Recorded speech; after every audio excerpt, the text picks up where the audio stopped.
Monsieur le Président, Madame la Ministre, Madame la Présidente de la Commission des Affaires sociales, Monsieur le Président de la Commission du Développement durable, Monsieur le rapporteur pour avis, mes chers collègues, le projet de loi d'habilitation dont nous débattons aujourd'hui est le fruit d'un long cheminement. Merci, Madame la Ministre, de l'avoir rappelé dans vos propos. La question de l'accessibilité a pris corps dans le débat public à l'occasion de la loi de 1975 d'orientation en faveur des personnes handicapées, qui certes avait fixé des objectifs prometteurs, mais ne s'était pas donné les moyens d'y parvenir. Il a fallu attendre 30 ans et l'adoption de la loi du 11 février 2005 pour l'égalité des droits et des chances, la participation et la citoyenneté des personnes handicapées pour qu'une nouvelle étape soit franchie. La notion d'accessibilité est alors étendue à tous les types de handicap, mental, sensoriel, psychique, cognitif, polyhandicap, et à tous les domaines de la vie en société, que ce soit les questions du cadre bâti, de la voirie, des espaces publics, du transport, de la citoyenneté, de l'école, des services publics, des loisirs, etc., et cela au bénéfice de l'ensemble de la population.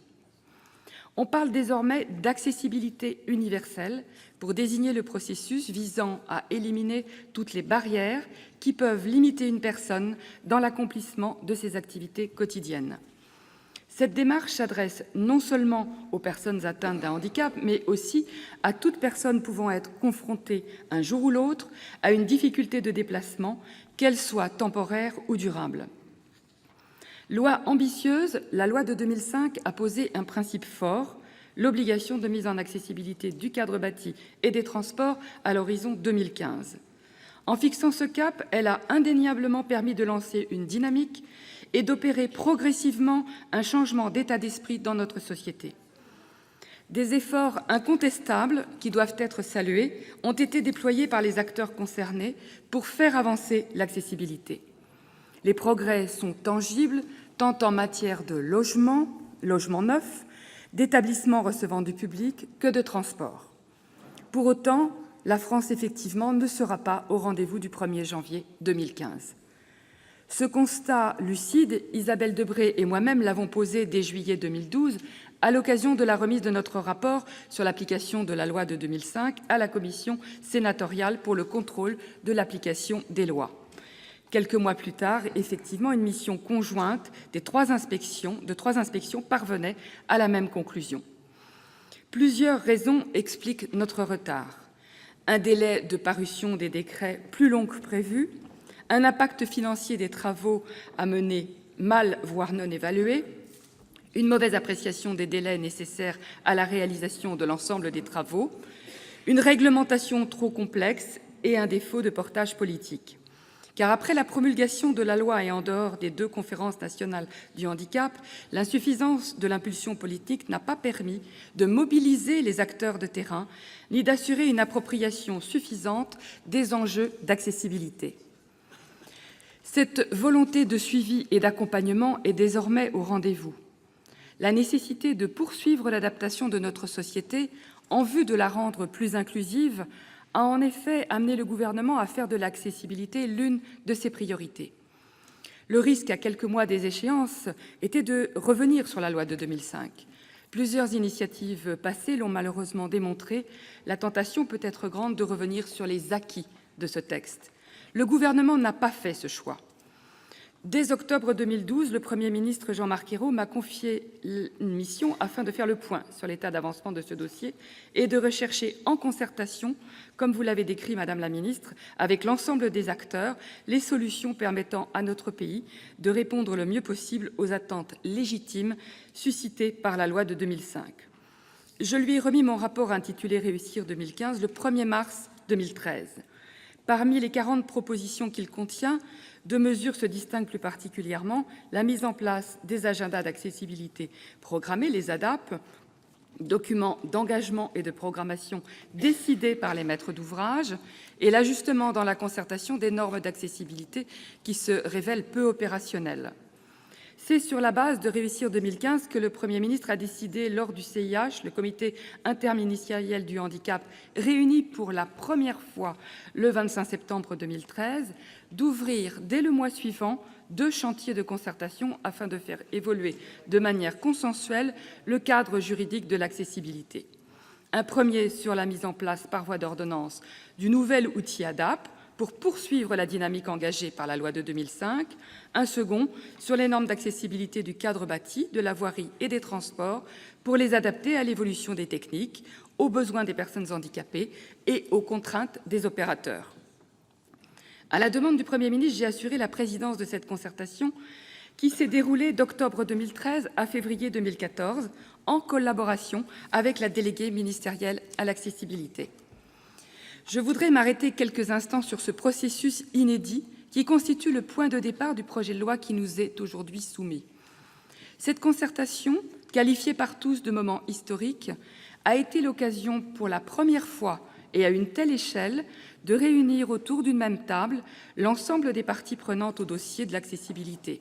Les associations de personnes handicapées, les représentants du commerce, de l'hôtellerie-restauration et des professions libérales, les responsables du secteur des transports, les associations d'élus locaux, les maîtres d'œuvre et d'ouvrage, les techniciens et les experts.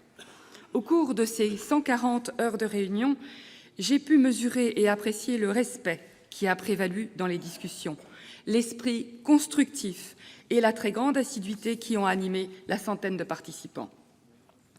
Ces échanges nourris ont permis, et c'est là sans doute la plus grande avancée, à tous les acteurs de prendre conscience des attentes, des difficultés et de la réalité vécue par les uns et les autres, tout en gardant à l'esprit la nécessité de trouver ensemble les moyens de faire progresser l'accessibilité.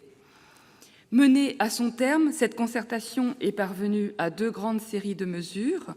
La première est l'élaboration d'un cadre national aux ADAPT, qui deviennent un véritable instrument de politique publique. De quoi s'agit-il?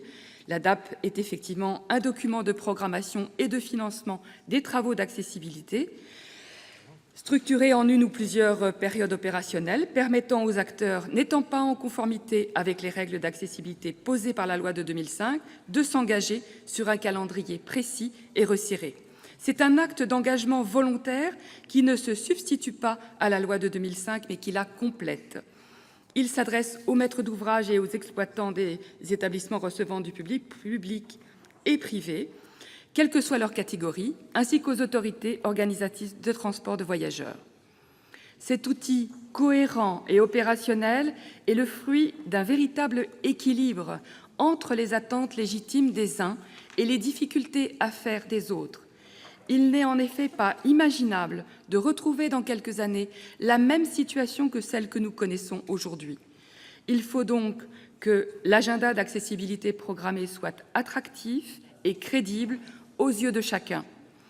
Attractif et crédible, l'ADAPT l'est tout d'abord pour les associations de personnes handicapées, en ce qu'il garantit que les objectifs de mise en accessibilité seront tenus. Les dossiers d'engagement à entrer dans une procédure d'ADAPT devront être déposés avant le 31 décembre 2014, puis devront être validés par le préfet. L'engagement dans un agenda d'accessibilité programmé est irréversible. Un dossier validé devra être mené à son terme. En l'absence d'agenda d'accessibilité programmé, le non-respect de l'échéance du 1er janvier 2015 sera, sauf dérogation validée, toujours passible des sanctions pénales telles qu'elles ont été prévues par la loi de 2005. Il n'y aura pas d'année blanche, nous l'avons dit ainsi. La programmation des travaux sera échelonnée sur 1, 2 ou 3 périodes et dès la première année, l'amélioration de l'accessibilité devra être constatée. Des points de contrôle réguliers jalonneront toute la procédure, à la fin de la première année puis au terme de chaque période. Des sanctions financières graduées seront appliquées en cas de non-respect des engagements pris dans le cadre de l'agenda. Dans le domaine des transports, des obligations assorties de sanctions seront fixées en termes de formation des personnels, d'information des usagers et d'accessibilité du parc de matériel roulant routier. Attractif et crédible, l'ADAPT l'est ensuite pour les gestionnaires d'établissements recevant du public et les services de transport, en ce qu'il constitue une solution adaptée et réaliste pour se mettre en conformité avec la loi de 2005. L'élaboration d'un agenda d'accessibilité programmée permettra de ne pas s'exposer aux sanctions pénales instaurées par la loi de 2005 et de poursuivre, au-delà du 1er janvier 2015, les travaux de mise en accessibilité. La procédure d'ADAPT sera simplifiée pour les ERP de 5e catégorie qui constituent la grande majorité des établissements recevant du public. Les dossiers d'ADAPT pourront être déposés dans un délai d'1 an suivant la publication de l'ordonnance, à condition que l'engagement ait été pris avant le 31 décembre 2014. L'obligation d'accessibilité des points d'arrêt et des gares fera l'objet d'une priorisation. Le droit au transport des enfants handicapés scolarisés est réaffirmé autour du projet personnalisé de scolarisation, le PPS. Au final, c'est bien une démarche d'équilibre, de pragmatisme et de confiance raisonnée, ainsi que je pouvais le recommander dans mon rapport Réussir 2015, qui a prévalu. Non seulement nous n'abandonnons pas l'échéance du 1er janvier 2015, mais nous donnons aussi les moyens de poursuivre la dynamique au-delà de cette date. La seconde série de mesures concerne l'évolution des normes d'accessibilité. L'objectif de cet autre volet de la concertation était, tout en maintenant l'important corpus juridique issu de la loi de 2005, d'adapter les dispositions techniques et réglementaires afin de les rendre plus lisibles et plus efficientes. Certaines d'entre elles sont en effet trop souvent perçues comme un frein au progrès et à l'innovation. De même, l'on a trop tendance aujourd'hui à privilégier le respect strict de la norme plutôt que la qualité d'usage. Un autre impératif était de mieux prendre en compte toutes les formes de handicap, conformément à l'objectif d'accessibilité universelle. Là aussi, grâce à une écoute réciproque et à une ferme volonté de trouver des solutions partagées, de nombreuses recommandations ont vu le jour. L'assouplissement de certaines normes pour le cadre bâti, la simplification et la clarification des exigences dans les secteurs du commerce, de l'hôtellerie et de la restauration, l'amélioration de la sécurité des déplacements et du repérage dans l'espace, la généralisation de la formation des personnels d'accueil, l'obligation d'information des usagers des ERP à travers la création d'un registre d'accessibilité, tel que vous l'avez décrit, Madame la Ministre, le développement du sous-titrage dans les lieux publics. C'est sur la base des 2 rapports de conclusion de la concertation que le Premier ministre a confirmé le 26 février dernier que les mesures de niveau législatif, comme la création des agendas d'accessibilité programmés, feront l'objet d'un projet de loi d'habilitation à légiférer par ordonnance et que les autres mesures, notamment celles issues du chantier environnement normatif, seront mises en œuvre au niveau réglementaire dans le même calendrier resserré. Comme vous tous, mes chers collègues, je suis toujours réservée lorsqu'un gouvernement, quel qu'il soit, décide de recourir à la procédure prévue à l'article 38 de la Constitution pour accélérer la mise en œuvre de sa politique. Si le recours aux ordonnances ne saurait être un mode habituel d'élaboration de la loi, il est cependant justifié dans des domaines précisément circonscrits, comme celui de l'accessibilité. J'y vois 3 raisons. Premièrement, l'urgence de la situation. À quelques mois de l'échéance du 1er janvier 2015, seules les ordonnances nous permettent de rester dans les temps. Je vous rappelle que les agendas d'accessibilité programmés doivent être opérationnels très rapidement afin de permettre aux acteurs concernés de faire part, avant le 31 décembre 2014, de leur intention de recourir à ce nouvel outil. À défaut, ce sont les sanctions pénales prévues par la loi de 2005 qui s'appliqueront. Deuxièmement, la technicité du sujet. La concertation l'a montré. L'accessibilité est un dossier d'une très grande complexité sur lequel il est très difficile de trouver un équilibre entre les positions des uns et des autres. Nous nous en sommes approchés, nous nous y sommes parfois parvenus, mais la confiance mutuelle demeure fragile. Troisièmement, l'approbation du monde associatif qui voit dans cette méthode le seul moyen de mettre rapidement en place les outils nécessaires à la poursuite de la dynamique en cours.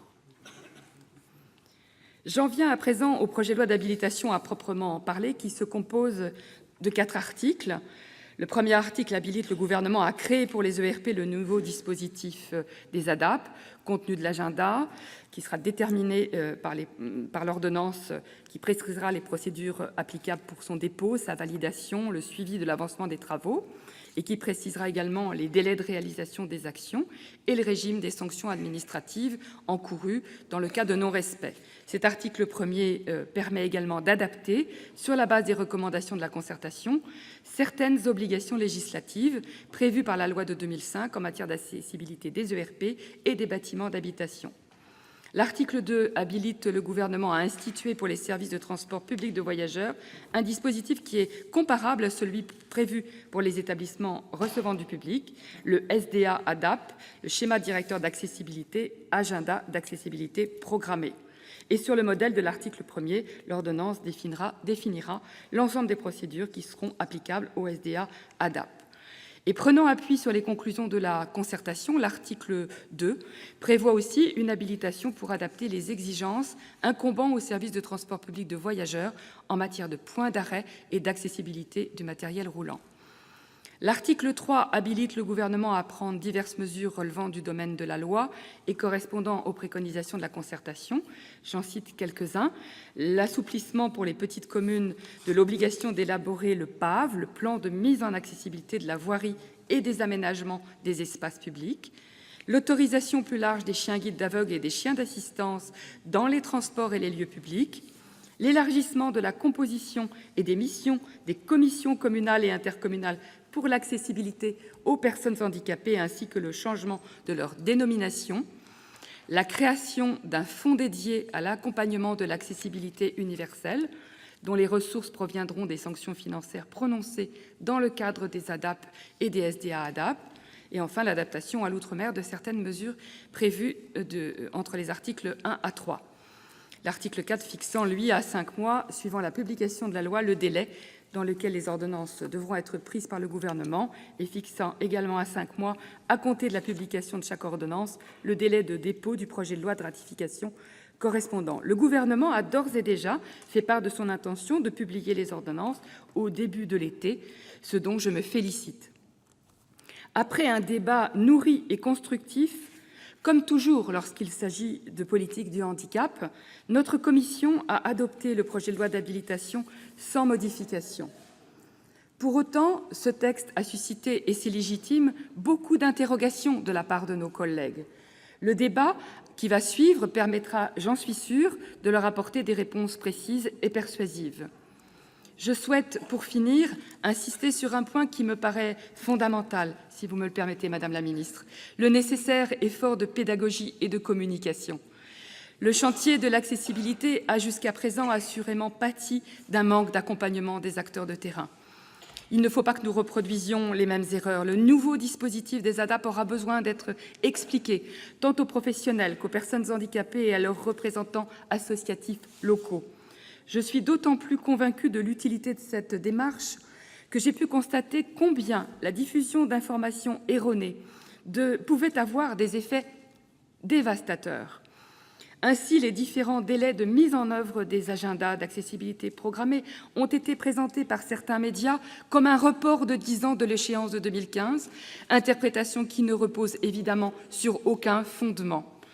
Conscient de cet enjeu de communication, le gouvernement a décidé d'agir dans 3 directions, vous nous l'avez dit et annoncé, Madame la Ministre. Le recrutement des 1000 ambassadeurs de l'accessibilité dès cette année, qui auront pour tâche de faire connaître la réforme, la mise en place de l'accompagnement financier que vous évoquiez au niveau des collectivités locales et des entreprises par la Caisse des dépôts et consignations et BPI-France, le lancement dans les prochaines semaines de cette grande campagne de communication, tout d'abord à destination des professionnels, puis à destination du grand public. Ces actions sont essentielles.